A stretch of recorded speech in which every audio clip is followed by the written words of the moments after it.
And I thought, I don't think I'm imagining this. So this went on for, I mean, I'm still getting those visits, but after a year, it's been almost 5 years now since Sam passed. But after a year, I had started to pray. I had never done that before in my life. And I didn't feel right praying for anything for myself. So I would pray for other people. I'd pray for our country, for its constitution, whatever, I decided was worthy of my prayers, and I would pray.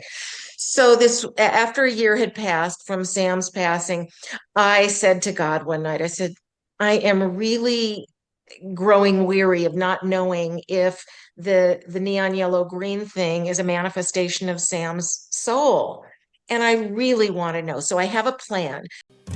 What if the truth came in a gel cap and we could just pop it in our mouths and forget about it? Well, it doesn't, and we can't. But we can laugh in the face of reality while plotting our survival. Welcome to the Truth Tastes Funny podcast. I am your host, Hirsch Redpun, and if my guests can handle the truth, so can you. Open wide, folks. Here it comes.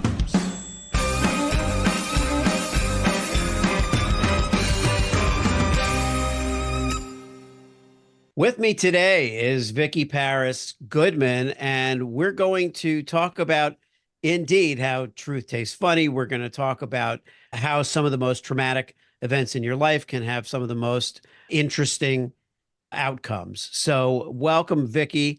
We're gonna talk about your books, and we're gonna talk about your experiences and your late husband Sam, and how that led us to what will be an amazing conversation. Welcome to Truth Tastes Funny. Oh, thank you so much. I'm so glad to be here, Hirsch. It's wonderful to have you, Vicki. Before the call, you were telling me your story a little bit, and I would love for you to kind of, if you don't mind, start at the beginning of that story where you were talking to me. Sure.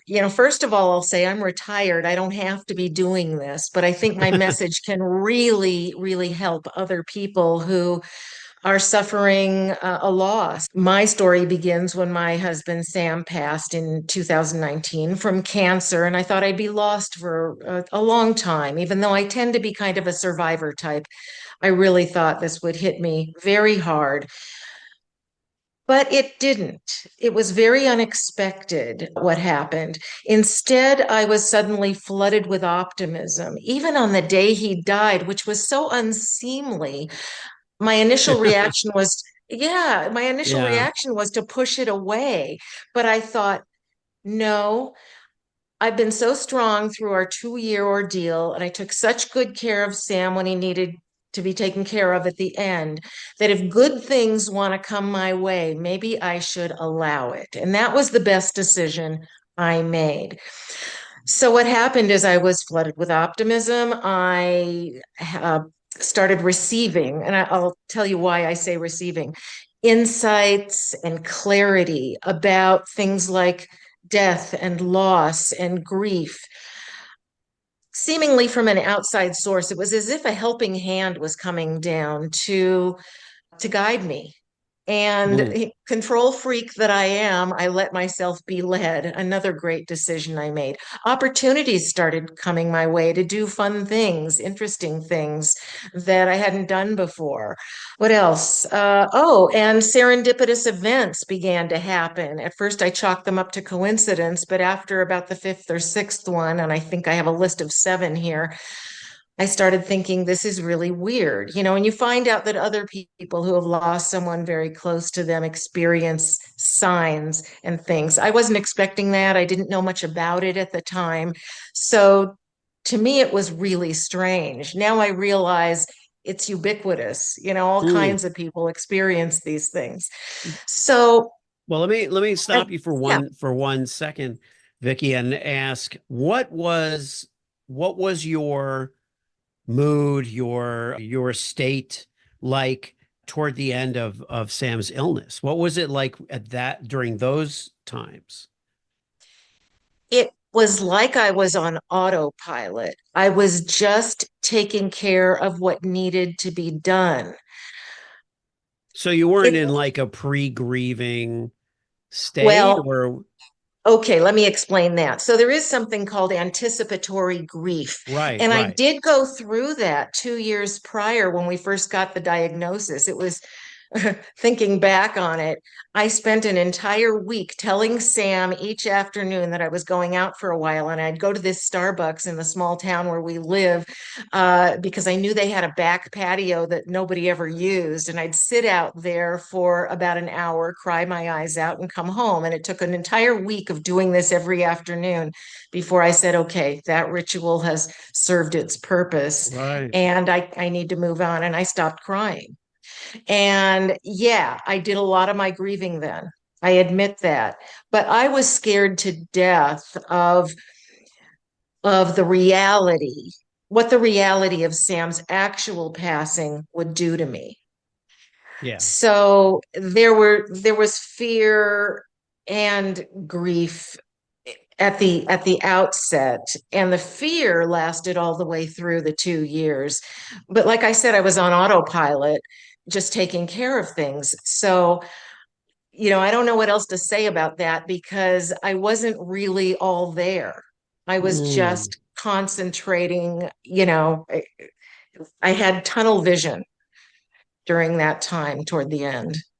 Do you think that in a way you were also not all there right after, in that this kind of opening that was happening was almost like a counterweight to the disconnection that you had to feel prior, but instead of collapsing into grief or fear, you kind of expanded or exploded into this really strange optimism. Except that it lasted a long time. I mean, it's still, Okay. it's, see, I thought the same thing when this started. I thought, okay, I'm just avoiding what's to come. Right, right. But it never came.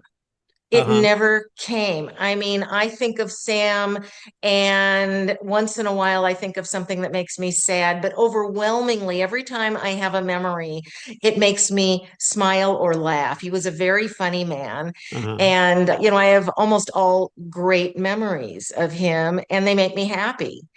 So, my message, Hirsch, is more about how others can move on in a way, in the way that I did, much more positively. And it requires a shift in the way our culture has conditioned us to think of death and loss.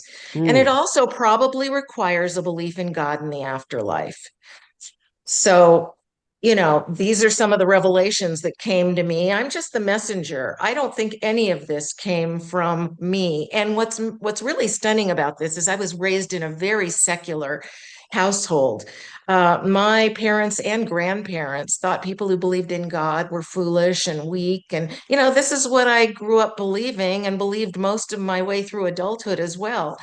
Sometime during my marriage to Sam, which was almost 22 years, I did start believing in a higher power, but I hadn't taken that very far. It was pretty rudimentary. But after Sam passed, I suddenly wanted to know all about the afterlife.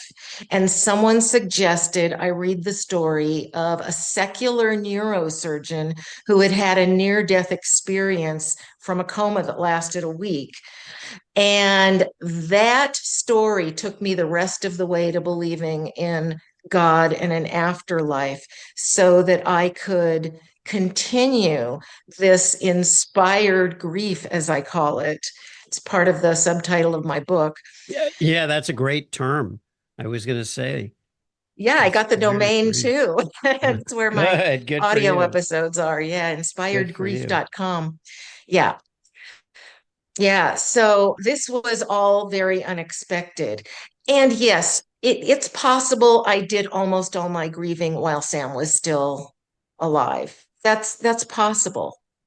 But Yeah. I still think I think there are a couple of components to grief. I just came up with this morning, as a matter of fact. This is brand Oh, new. wow. Okay. Yeah, I was thinking about it. And there's grief for what most people think of as a loss. And there's grief over what's happening to your life. Even if you can think of death and loss in a very positive new way, there's still that fear over this enormous change that's going to happen to your life. Suddenly, you're a widow when you woke up that morning, a married person, and, everything changes after that, and you just don't know how you're going to handle it. So I think that should be the grief that people are dealing with. But they're dealing with this compounding grief that involves the loss itself, when I would put it out there that the loss and the death are not tragic. Well, even before going that deep, just in the language we use, the word loss, well, yes, there is of course always a loss, but what is truly gone and what remains? And so my next question is, I am going to put it this way.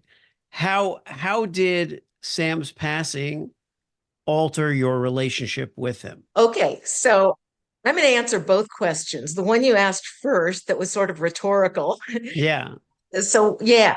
So what's really lost? So the body dies. The body right. dies and the brain with it, and the soul lives on. The afterlife, most people will acknowledge, is this beautiful place where, good souls go to spend, I guess, eternity.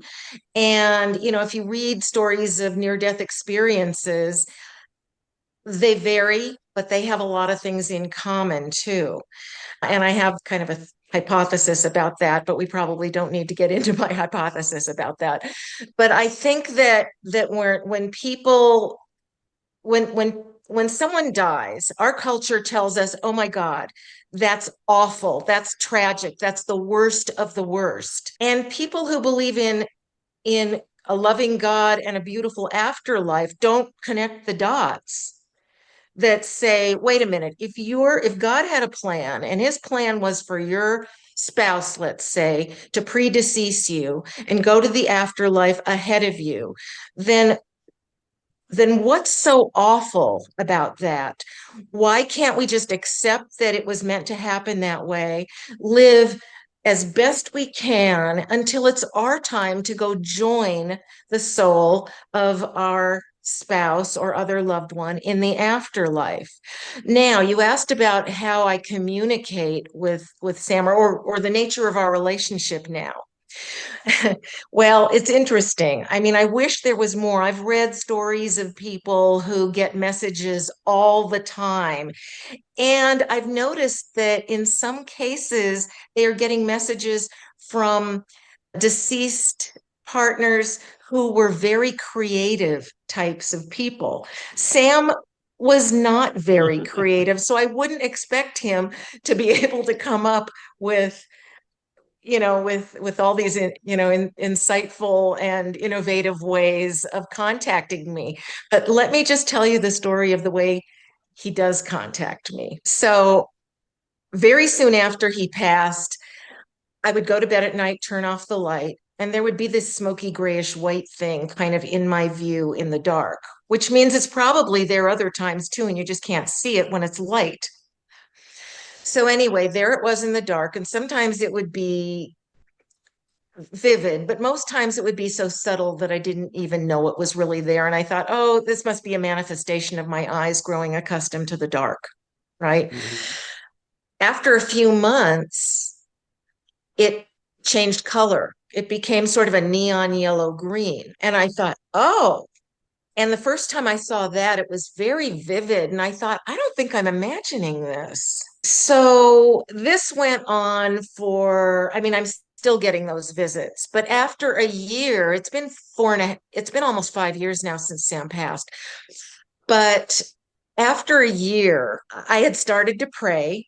I had never done that before in my life. And I didn't feel right praying for anything for myself. So So I would pray for other people. I'd pray for our country, for its constitution, whatever, I decided was worthy of my prayers, and I would pray. So after a year had passed from Sam's passing, I said to God one night, I said, I am really growing weary of not knowing if the neon yellow green thing is a manifestation of Sam's soul. And I really want to know. So I have a plan. Tonight when I go to bed, actually, I said this earlier in the day. I said, tonight when I go to bed, this is what you can do. You can make the neon yellow green thing more vivid than ever, and you can make it move differently, maybe than it ever has before, something to make it appear completely different than it ever has before. And if it's not Sam, then just give me jet black as as a definite message that this hasn't been Sam all this time. And I figured if the thing appeared the way it normally does, God would have chosen not to do as I'd asked, and I'd be no worse off. So Right. that night, yeah, so that night, I'm, it's time for bed, and I think, oh my gosh, what have I done? What if I get jet black? Am I ready to find out this hasn't been Sam all this time?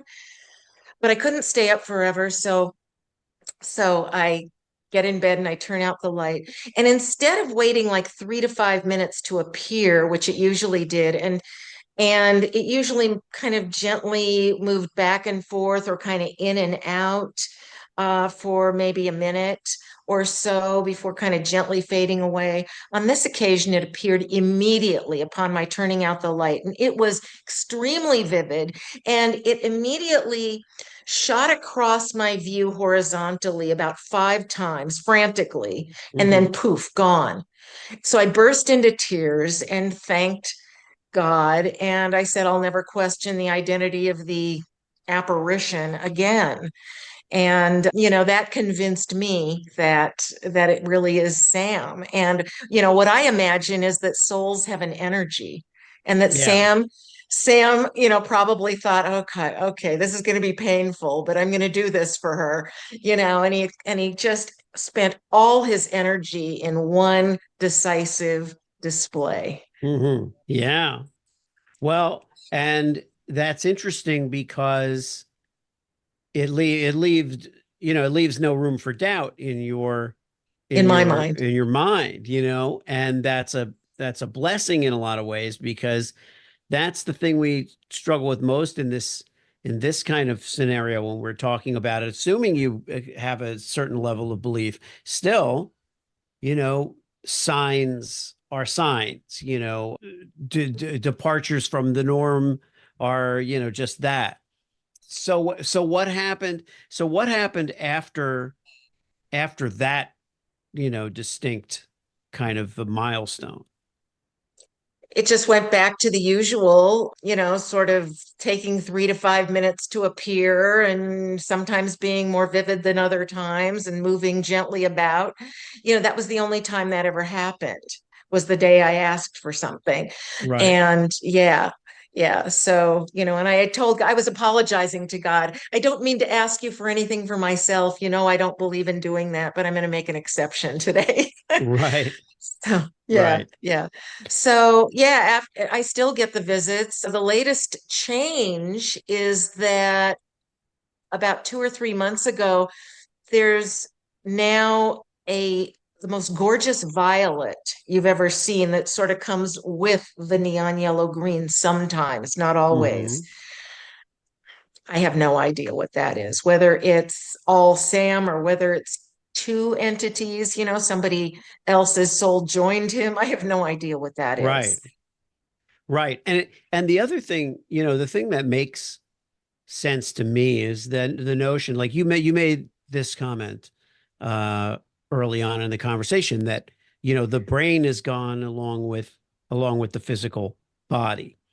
And often for purposes of, storytelling and movie making, I know you grew up in Los Angeles, so you're familiar with Hollywood and I grew up in you Studio City. yeah, you grew up in the midst of this. There isn't the kind of communication that we would traditionally expect, words, ideas, thoughts, but for, my understanding of it, from when my father passed away, I asked my uncle, who was a very, well-known rabbi in New York. And I asked him, what happens to the person when they pass on.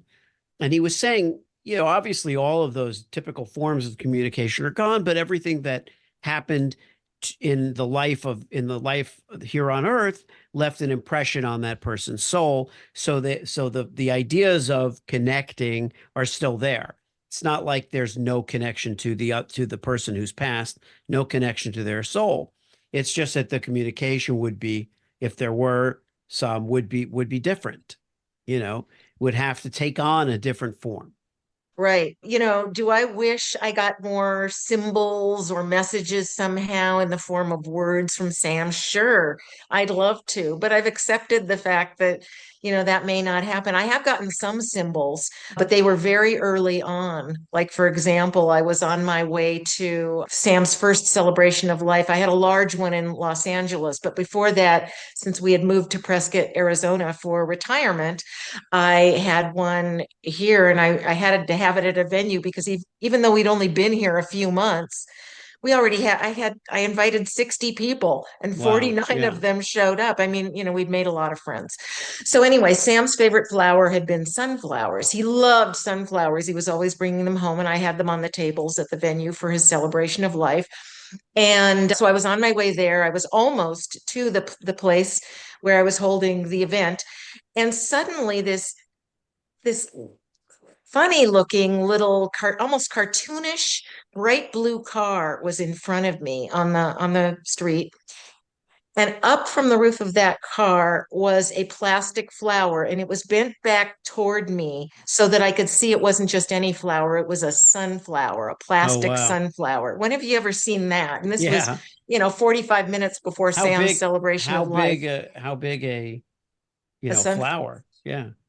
well, it was plastic, and it was probably, I don't know, maybe 8 or 9 inches Was in this, diameter. I mean, was this like in the form of a branding thing?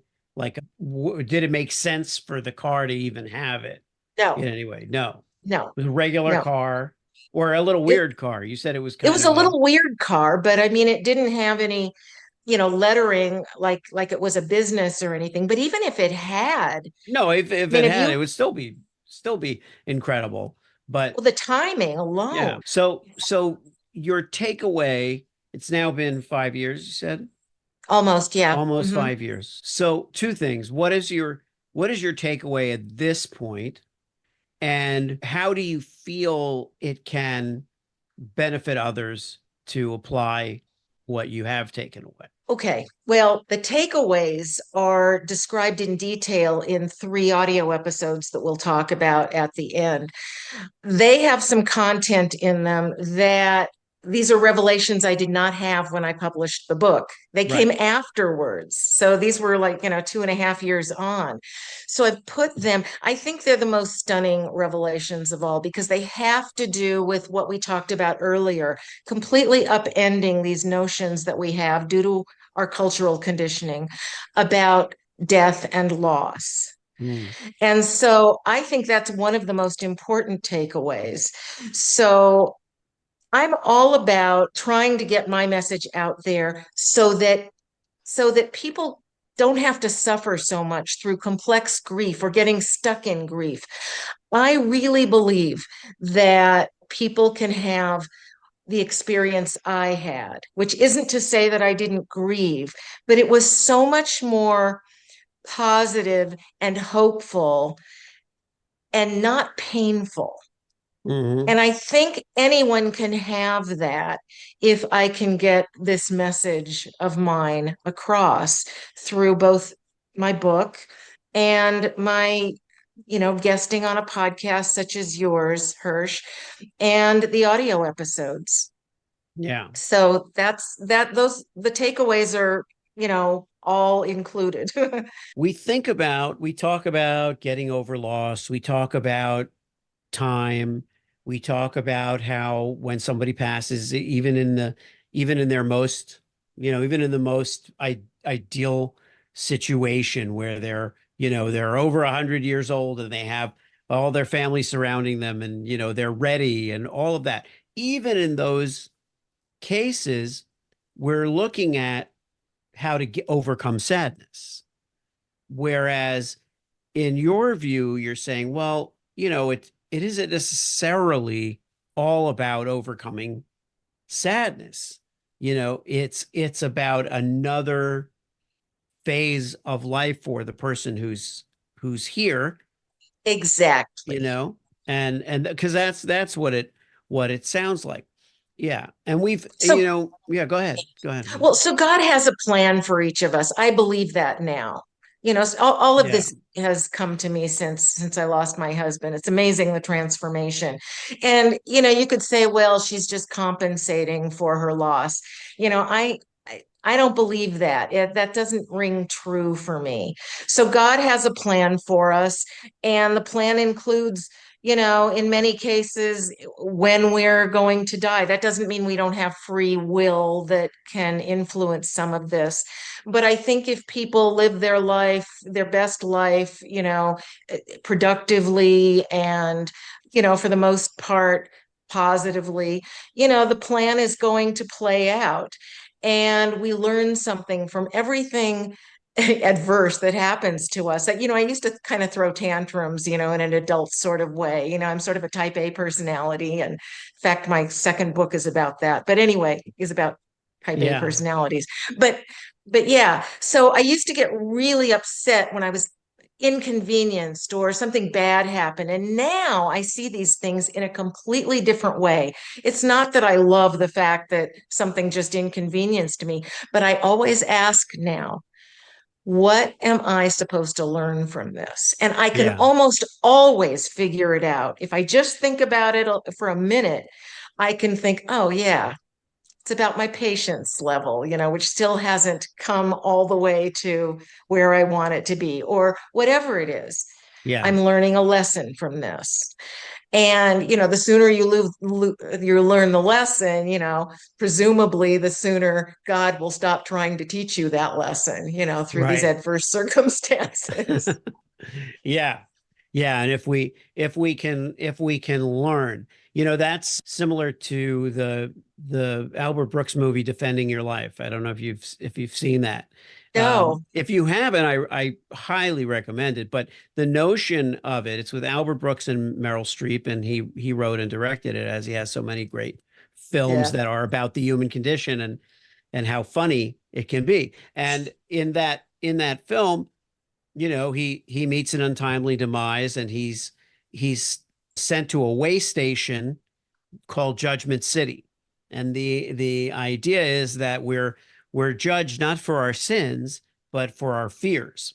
And Mhm. that those people who have overcome their fears can move on to a higher plane. And those who have not, and these are presumably souls because they take on different lives as they go to other lives. Those who have not overcome their fears have to go back in another body in as a baby, and relive life again, hoping to learn more about, about the purpose of existence and how to live life fearlessly. And it's a beautiful, funny, heartwarming film Mhm. because it speaks to that lesson of it's not the mistake. It's not that you did something bad. It's that everything that wasn't right or on in your life had to do with fear, you know? Wow, but that doesn't that presume that there's a perfect life to be lived, that at some point you will be wise enough to live a perfect life? No, actually, in that, yeah, yes and no. I mean, in the film, Meryl Streep's character is someone who has clearly, this person's soul has clearly figured out a lot and overcome a lot and been about as perfect as a person can be. And so he addresses that notion in the film, but he talks about how it really is you just reach a different level and then you go on to all kinds of amazing things as a soul. You just don't have to keep going back to earth at that point. You've learned everything you could possibly learn, and conquering fear is a key indicator of that. Right. So there is something, there is more, and that's the real unknowable for us, I guess, is, you know, whatever it is that's on the other side there, we really don't know.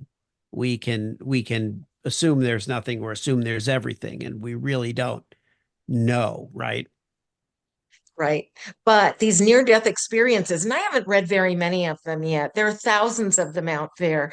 You'd be surprised how believable they are in the things that they have in common.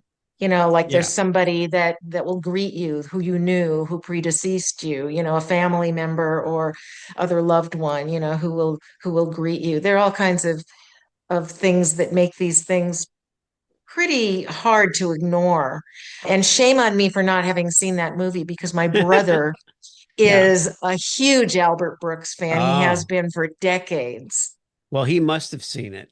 Oh, I'm Um, sure. He you sees every know, movie out yeah, there. yeah. Well, definitely that's one thing. So I'll give you that as a gift, but I'll also give you the last word and let you share, first of all, let us know how people can find you and reach you, but also if you would, share some word of advice for our listening audience, have who all have seemed to have overcome obstacles, dealt with challenging, and in some cases the loss and grief that we're talking about here, and and the wonder and the promise, hopefully. But just a closing thought, how to reach you, and a closing thought. Okay, which do you want first, Well, Hirsch? how to reach you is good to know first. That way Okay. they have to hang around for the thought. They don't get the That's closing thought if they don't listen to the how to reach you part. Oh, that's true. Okay. Well, I do have a website, vickiparis.com. And Vicky is spelled Vicki, Paris like the city in France, Goodman.com. And I have some blog articles there that are interesting on this subject and on some other subjects. Also, my book is again To Sam with Love, a surviving spouse's story of inspired grief. And the best pricing currently available for To Sam with Love is at inspiredgrief.com/book. I've discounted pricing there. I also have a free gift for you, and it really isn't to be missed. You heard me refer to the audio episodes. They're about 12 to 15 minutes each, and the content is life-changing. These concepts are a whole new way to think of death and loss that puts our culture's awfulization of the subject basically to bed. So you can subscribe to the audio series by going to inspiredgrief.com, entering your first name and email address, and that will subscribe you to the 3 audio episodes. So they're free. Get the audio episodes. I really encourage it. So I see my book and the audio episodes as a toolkit. The audio episodes completely upend the way you think of death and loss, and the book will serve as sort of a roadmap to a really fulfilling next chapter of life. And so the final thought would be, I'll address the final thought to survivors of having lost the love of their life. Be open to guidance you may feel is coming your way. In my case, it was so soon after it seemed unseemly, but I trusted it and I let it lead me. And only good things happened after that. Be open to opportunities that come your way. Embrace them. They're a starting point for a new future. And the last thing is strike a balance between activity and alone time because you need the alone time. People will tell you, they told me, just keep yourself as busy as possible so you don't have time to think or feel. I ignored that advice. I instinctively knew it was wrong. Have a balance of activity, do some fun things, meet your friends for lunch or dinner, go to a concert, whatever you enjoy doing, try new things, travel, whatever. But the alone time, which can be hiking or just sitting and thinking or, reading a book, just being quiet. That's the time you need to spend to process what's happened to your life because there are big changes. So that's my advice. It worked for me. Thanks so much for tuning into Truth Tastes Funny. If you enjoyed the experience, please leave a 5-star review and share this podcast with your friends.